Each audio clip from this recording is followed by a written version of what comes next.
Ce sont les paroles que je dédie les lundi matin de Madame Nathalie Ben Chetrit, Zichronah Livracha, Ishto Sheibadel Haïm, Rabbi Yahya Ben Chetrit, avec qui j'ai une amitié, et que Bemet Kajouchou, il leur envoie une grande nehama.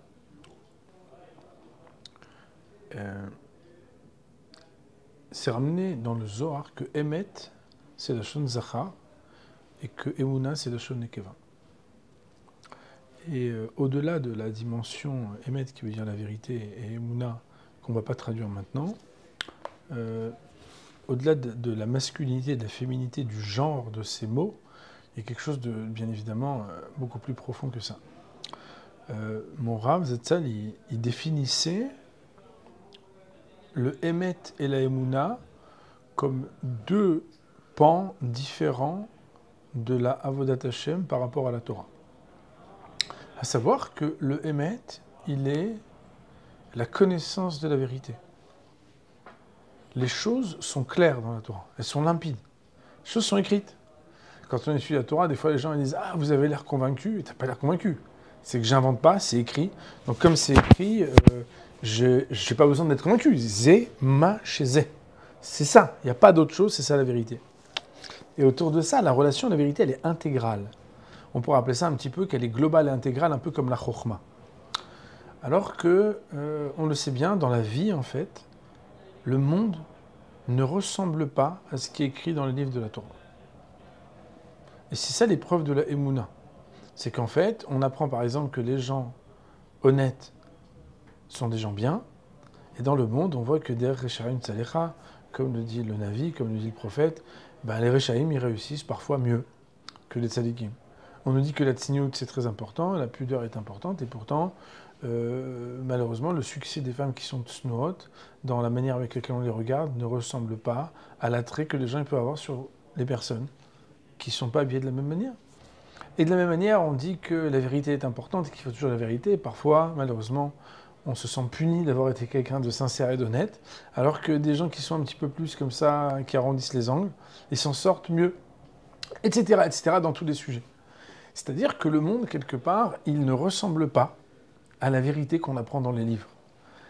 Et c'est la raison pour laquelle mon Rav, il expliquait que la traduction Emouna, qui est la plus populaire, de dire la foi, la confiance, la croyance, etc., est une traduction qui est réductrice et qui n'est pas adaptée. Il citait le verset qui dit « Teka'ati yated makom ne'eman » pour dire qu'en fait, la Emouna, c'est la fidélité. C'est d'être capable de s'appuyer sur le Emet. Ça veut dire quoi? Ça veut dire c'est être capable de vivre dans un monde qui pourrait nous ébranler dans notre relation au Emet, malgré tout, selon les valeurs du Emet. Autrement dit, même si d'apparence, être honnête, ça semble coûter plus cher et rapporter moins, être tsano, être pudique, ça semble poser plus de problèmes ou ramener moins de succès que le contraire, nous vivons selon la vérité. Nish'anim ala emet be'emuna. On s'appuie sur la vérité de manière fidèle. C'est la fidélité à la vérité. Et ça montre qu'en réalité, c'est bien évidemment important d'étudier la Torah et de connaître la Torah, mais le émet de la Torah, la relation qu'on a au émet, elle est une relation qui doit être engageante. Parce que si tout était si clair que c'est écrit dans la Torah, tout le monde appliquerait la Torah et les mitzvot. Malheureusement, c'est pas si clair, puisque la vie, elle éprouve même celui qui croit, même celui qui étudie, même celui qui connaît. Et comme le dit le Chazon Ish ou d'autres, le bitachon, la confiance en Hachem par exemple, c'est bien beau quand tout va bien. Mais quand les problèmes commencent, c'est là qu'il faut être capable d'avoir une réflexion qui, selon les principes du Emet, nous permettent, malgré les épreuves, de vivre comme quelqu'un de vrai, d'être Ne'eman la Emet.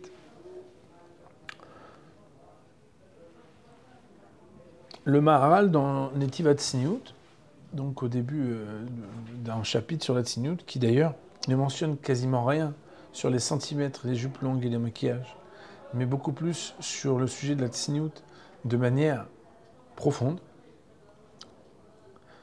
il évoque en premier lieu le sujet de la Torah. il ramène une histoire qui arrive dans Yalkut, Shimoni, sur Michelet, sur le verset qui dit Chochmot bachut starona.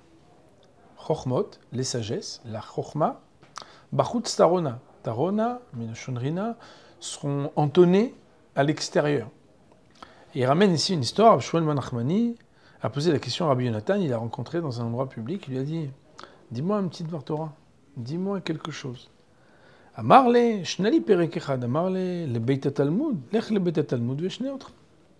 Viens, on va dans un Beit Midrash et je vais t'apprendre. Il lui a dit mais pourquoi tu veux pas m'apprendre ici? Loli matani chochma bachutz, chochmot bachutz tarona. Pourtant c'est marqué que la Torah, elle est bachutz. Alors là, il lui a dit im karita lo shanita. Si tu dis ça, c'est que tu n'as pas compris l'étude de la Torah. Pourquoi? La Torah, elle est comme un diamant. Un diamant, il n'est pas vendu dans la rue. Il est vendu dans une bijouterie. Il est vendu dans un magasin. Il y a des choses qui peuvent se vendre dehors. On se rappelle tous des marrons qu'on achète devant un métro. C'est pas grave d'acheter des marrons comme ça. Mais un diamant, pas un vendeur de diamants devant une bouche de métro. La Torah, il faut rentrer au Beit Midrash. Ça veut dire qu'il faut aller dans des endroits qui sont des Beit Midrashot et Beit Knesiot. Il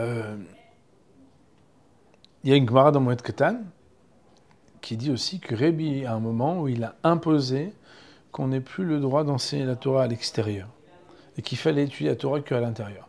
Alors Chachamim ont posé la question, mais ça va à l'encontre de ce verset de Michelet qui dit Chochmot bachut starona.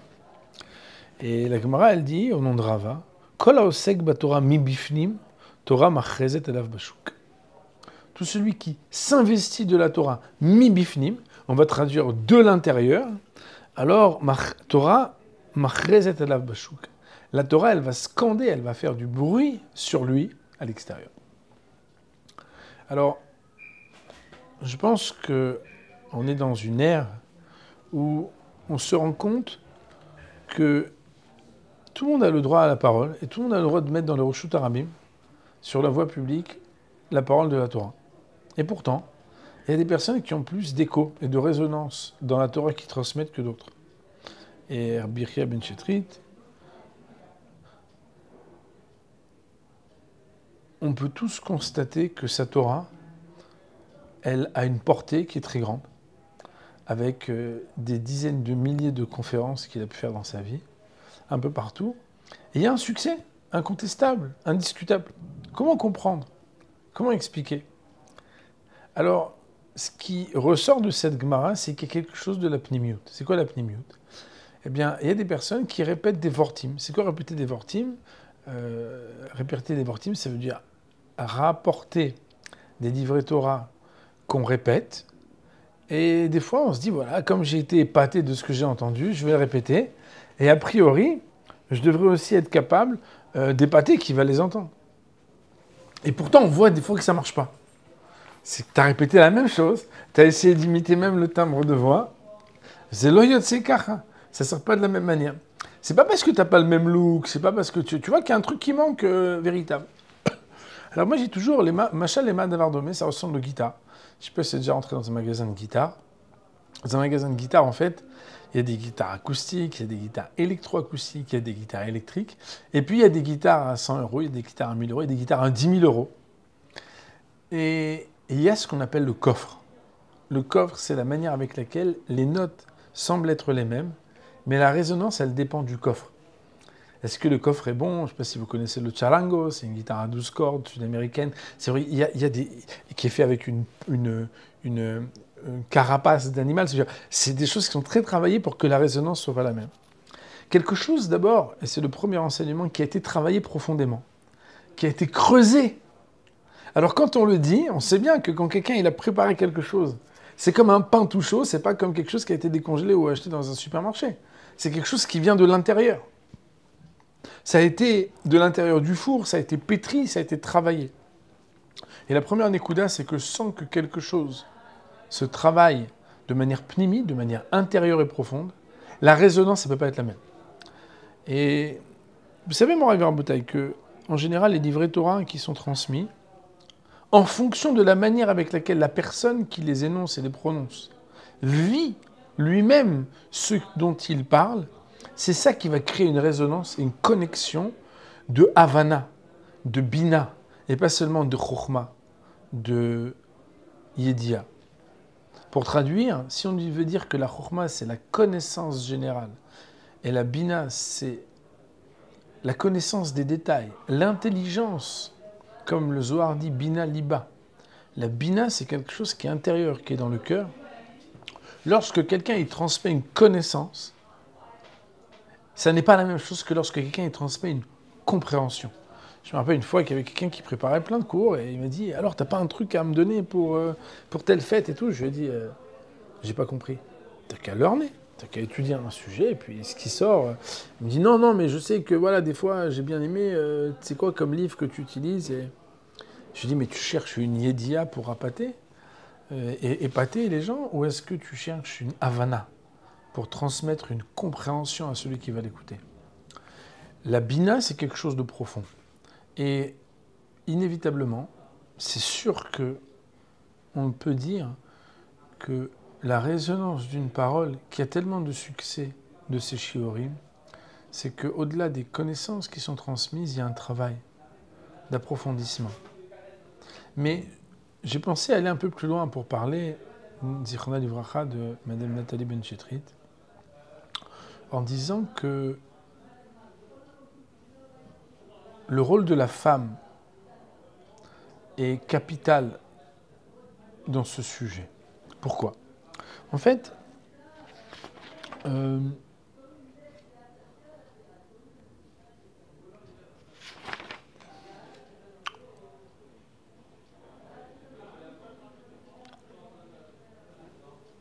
homme de Torah, on sait que quand il étudie, vous savez que le Zohar dit qu'un homme et une femme sont deux moitiés d'une même neshama, c'est comme ça que c'est ramené Neshama Zohar. Et en fait, quand un homme il étudie, on pourrait dire que dans sa vie, il y a une dimension de sa Torah qui lui appartient à lui et une dimension de la Torah qui appartient à sa femme. D'ailleurs, on sait bien que la Torah qu'un homme il étudie, lui il étudie et sa femme elle donne une place à cette Torah qu'il ramène à la maison, dans la maison. Ça ressemble un peu, je ne sais pas si vous avez ce phénomène chez vous, où l'homme il sait faire les courses, mais des fois il ne sait pas aussi bien les ranger.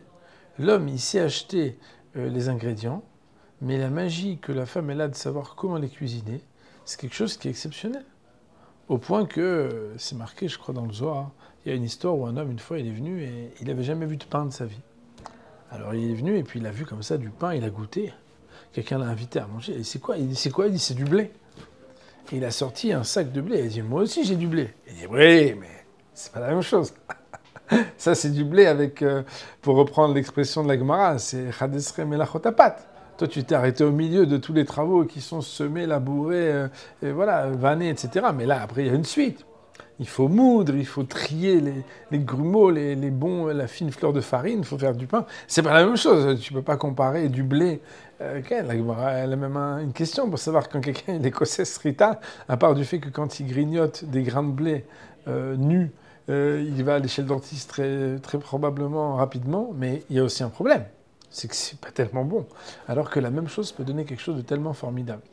Et en réalité, on sait bien que l'homme qui est assis à étudier la Torah, il est en connexion constante avec la vérité, avec le Hémet. Il est en connexion constante avec la Chokhma, avec la connaissance. Mais la Emouna dont on a parlé tout à l'heure, cette capacité de vivre en fonction de la vérité, la femme, c'est celle qui est le plus exposée à ça. Parce que dans le quotidien de la vie, de ce à quoi elle est confrontée, à quoi elle est éprouvée, dans l'éducation, dans l'organisation d'une vie, la maison c'est comme un petit monde. C'est là-bas qu'en fait, on doit vivre en phase avec ce qu'on a appris. Et ça, c'est un petit peu, peut-être une autre manière de voir la dimension qu'on appelle mibifnim. Et qu'est-ce qu'on pourrait dire de quelqu'un, par exemple, qui fait un très beau cours sur la pudeur et dont la femme ne s'habille pas de manière très pudique ? Ou quelqu'un qui fait un très beau cours sur la vérité et que dans sa maison, les personnes enseignent le mensonge ? Est-ce que ça ne va pas enlever justement le coffre et la résonance à cette guitare ? Parce que si quelqu'un n'est pas cohérent quand il rentre chez lui, dans sa maison, avec ce qu'il enseigne dans sa Torah, eh ben, il faut savoir que ça enlève la capacité même de pouvoir donner avec autant de profusion cette Torah. Et c'est la raison pour laquelle, ici aussi, il y a une dimension que si mettre quelqu'un, il est au sec Torah mibifnim. Mibifnim, ça veut dire aussi que dans la dimension de l'intimité et de la familiarité de ce qui se passe dans la famille et dans le couple, il y a quelque chose qui réclame une cohérence, sans quoi c'est pas possible en fait d'avoir cette portée et cette résonance tellement puissante. Et c'est une autre manière donc de pouvoir dire que lorsque quelqu'un il a chez lui une isha, une femme, une partie de sa neshama qui bina liba intègre les choses avec intelligence, dans la définition même, dans les dictionnaires de bonne famille, c'est la capacité d'adaptation.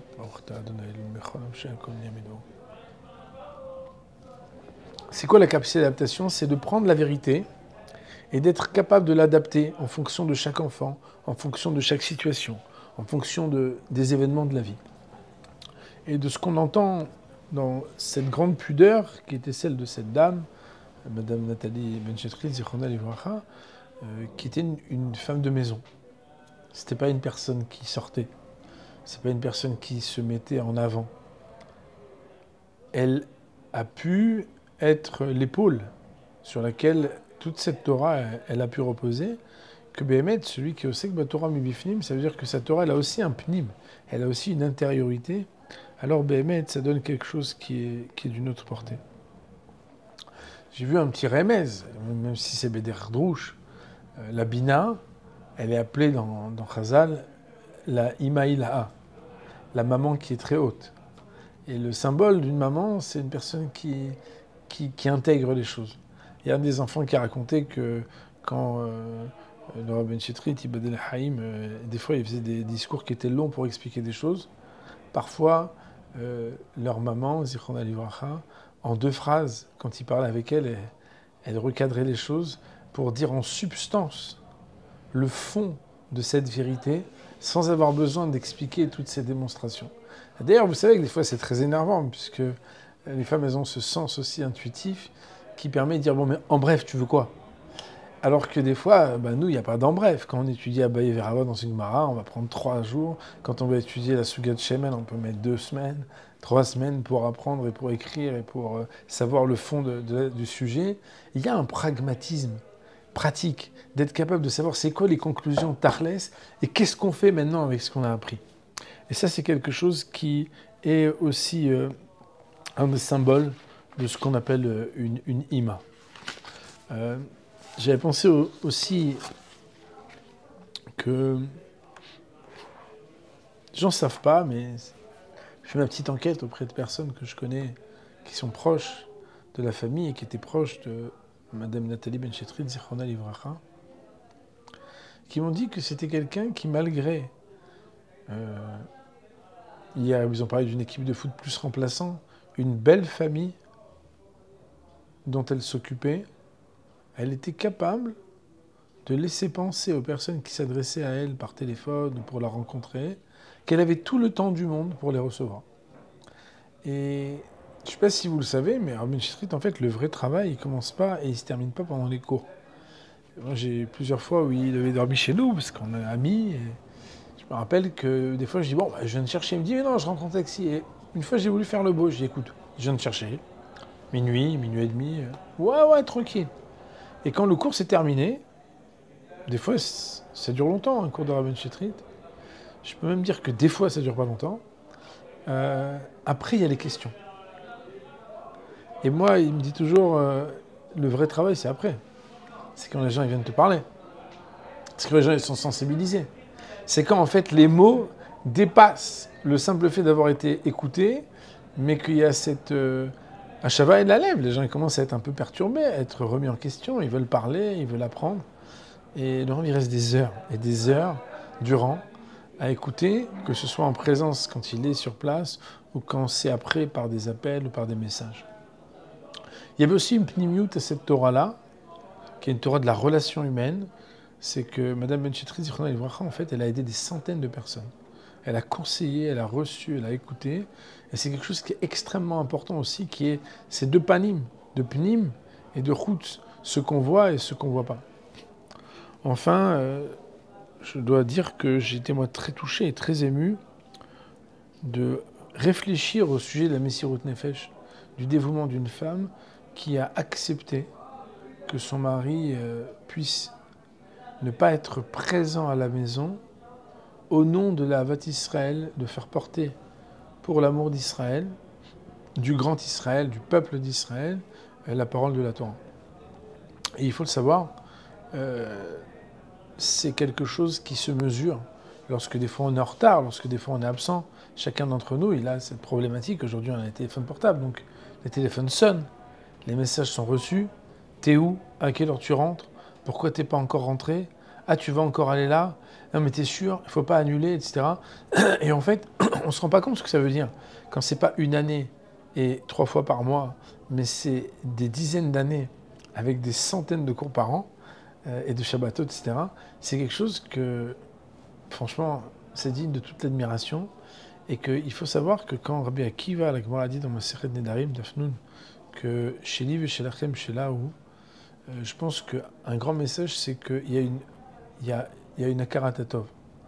Et on avait, je pense déjà cité ensemble que le Rav Hutner, le Paradis Tzrak, il explique que la Hakarat Hatov, c'est reconnaître la vérité et la bonté, mais c'est aussi la redevabilité de la reconnaissance. C'est d'être capable, comme on dit, Odad, Baaldim, Kemaedim, c'est de se sentir redevable. Alors bien sûr, celui qui entend ce message, alors il est encouragé à essayer de faire quelque chose. Les Nishmata, pour essayer de faire en sorte en fait que si Béhémet, ce que chacun a pu recevoir, et selon moi, à son niveau, le Rav Street, il a une portée qui ressemble à un homme qui a fait 24 000 élèves, dans le sens où, selon moi, il y a beaucoup plus que 24 000 personnes qui sont sensibles à cette force de Torah, qui est une Torah équilibrée. Les Ben Chetrit, ils ont une particularité, c'est qu'ils sont détendus. Rabbi Yechia, Shibud El Haïm, c'est quelqu'un qui sourit, qui vit. Je ne veux pas dire qu'il est normal, parce qu'après, ça va gêner de dire « Ah, donc c'est tellement original d'être normal », mais il y a un équilibre. Et il me semble que c'est une mida qui est très importante, parce que ça permet l'identification. Le fait de faire rire pendant les shiurim, c'est créer des émotions. C'est pas pour faire le marrant. C'est faire que quand les gens, en fait, ils ont une émotion quand ils reçoivent une information, ils l'intériorisent différemment à l'intérieur de leur cœur.